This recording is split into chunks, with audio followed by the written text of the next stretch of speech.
And we're back. Welcome back to my predictions for the Olympics. Today we're going to be talking about tomorrow's matches in the women's football. Now, if you're here for today's matches for the men's under-23s Olympics football, you need to check out the video posted at the top of your screen right now. We always try and stay one day ahead on this series, so we posted the men's predictions yesterday, and we are doing the women's predictions today ahead of their matches tomorrow. It is, of course, the first proper full day of the Olympics, so let me know down in the comment section what events you are going to be watching and why, of course, you're only going to be watching the football, and let me know your thoughts on that rather interesting, shall we say, opening ceremony. And whilst you're down in the comment section, why don't you consider dropping a like on this video if you do enjoy all of my prediction series, and subscribe to the channel if you're new around here. We will, of course, be covering all of the remaining football at this Olympics as we look ahead to the new football season, which is starting very, very soon. And without any further ado, let's get into it. We've got 6 more matches of women's football taking place tomorrow, and as we bring the matches on your screen now, I can say this to you, this is another absolute disaster of fixtures, because genuinely, I say this right now, I reckon there are 5 out of the 6 matches here where all 3 results are fully justifiable, and we will get into them right now as we start off in Group A as always, and it is New Zealand taking on Colombia in the first match in Group A. And this is the first of the stinkers, because on paper, Colombia should definitely be considered the favourites for this one. They also put in a really good performance against the French, albeit after the French already going 3-0 up and kind of easing off. New Zealand put up an incredible performance against Canada, really put up a fight that I don't think many expected them to do so. Both of these sides arguably overperformed in their openers despite still losing, so it makes it so difficult to really judge who's going to come out on top. And to be honest, as I sit here right now, I can't split them. I'm going to go for a 2-2 draw. If there's going to be a favourite, like I've already said, I reckon that favourite would be Colombia, but I think you can't overlook how good New Zealand played against Canada in that opener. So I'm going to give them the benefit of the doubt. I'm going to go for the draw, but I think Colombia probably just the favourites if you do want a winner. The other game in Group A is France against Canada, the 2nd ranked side in the world against the 8th ranked side in the world. And again, like we've already spoken about, arguably both of these sides underperforming in their group openers, as they were both expected to beat New Zealand and Colombia respectively pretty comfortably. And as we already spoke about, France let a 3-2 lead fall back to 3-2 despite Colombia having 10 players, and Canada had to come from behind to only just see off New Zealand in their opener. So makes this very hard to predict as well. There's not really a good head-to-head record between these sides, so you've got to go on players versus form. And again, I was very tempted to go for a 1-1 draw in this, but I am going to edge this in favour of France. I'm going to go for a 2-1 win for them. But like I say, again, all 3 results very possible in that one. Moving on to Group B, and this is the first game, and well, should I say the only game that I think really should be a dead cert. It is Australia taking on Zambia. Now, Australia were very, very poor in their group opener against Germany, but I also think Germany just played very, very well. Zambia, as we spoke about in the last video, are the lowest ranked side in this competition. There is no real expectation for them to do anything at this competition other than that their achievement is just qualifying for this competition in the first place.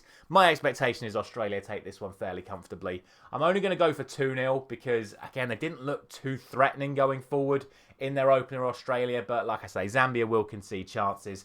Australia should take them, and I'm going to go for 2-0. It could end up being more. Then, probably the toughest game of the lot due to just all things being considered in terms of world rankings, form, head-to-head record. It's America taking on Germany, the world number 4 against the world number 5. And look, like I say, form guide suggests that both teams are playing very well. Germany, brilliant in their group opener. America, brilliant in their group opener. Both have teams full of world-class players. And in their most recent head-to-head matches, they played each other back-to-back in the space of 3 days, back in November 22. The first game, Germany won 2-1. The second game, America won 2-1. That may have been the other way around. I can't remember. But all I do remember is they played each other twice in 3 days, and it was 2-1 to each team respectively across those 2 days. So that doesn't tell us much either. What I have to go on is what I saw from the highlights of the group openers. And I think that it's going to be Germany that take it. I think they played better football than America in that opener. They look like a side that are full of confidence, playing good football. And even with the mighty Emma Hayes in charge of America, I think Germany are just going to edge it in tomorrow's game. But that's probably the toughest one to call. Like I say, let me know your thoughts on that one down in the comments. And then we move on to the group of death itself, which is Group C. Brazil taking on Japan in the first game here. And again, two sides that have a relatively recent head-to-head record. These two sides played in the She Believes Cup as early as April.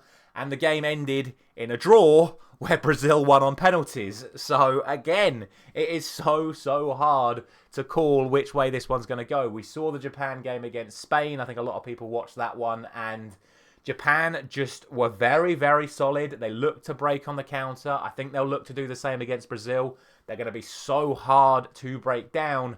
But I do think Brazil are going to have the quality to break them down at least once. I'm going to go for a 1-1 draw, though, because Japan just keep generating counterattacks. Like, Spain had something like 75% possession in that game, but Japan still had as many chances as they did because when they get it, they are so dangerous. And I think Brazil are going to get caught at times, and we'll see. That's why it makes it so hard. Brazil will be the better team on paper and in terms of controlling the match, but Japan are lethal on the break, and that's how they beat teams. So we'll see. I'm going for a 1-1 draw like it was in April. And then finally, it's world champion Spain taking on Nigeria. And the reason why I say this one is still up for grabs is because, again, of how defensively solid Nigeria are. We saw it against Brazil. It took one goal, but it was only one goal, as predicted by myself, by the way. I went for 1-0 Brazil in the Nigeria game earlier this week. The only difference is I don't think Nigeria have enough to hurt Spain. If they watch the Japan match, which I'm sure they would have, they know that if they can counter-attack at the right moment, Spain do leave themselves vulnerable because they pile so many players forward and play such an intense high press. That said, that's how Spain are successful. They are relentless. They keep going, they keep going, they keep going, and they wear down even the most solid of defences, which I do believe Nigeria are. And ultimately, I think once again, the Spanish are going to be the side that come out on top. I'm going to go for 2-0, as I did in my prediction earlier on this week. I just think Spain have got what it takes to just keep going and going and going. They're the favourites for this competition for a reason. They are the best side in the world. They are the world champions. Debatably, they're also the Champions League champions because their entire team is basically the Barcelona team that's just won the Champions League as well. They're going to be near impossible to beat, but you just don't know. Nigeria defend the way that they know they can. They might just get something from this game. But those are going to be my predictions for tomorrow's women's football. Let me know all your thoughts down in the comment section below. Thank you very much for watching. As always, I will be back tomorrow morning. I'm not going to be doing a live reaction to Manchester United's game against Arsenal tonight, but I will be recording it, watching it when I get up first thing tomorrow morning, and then we will be doing my post-match reaction to Manchester United's pre-season game against Arsenal there. In terms of predictions, it will then be the following day as we then talk about the men's final games of the group stages, so I'll see you there.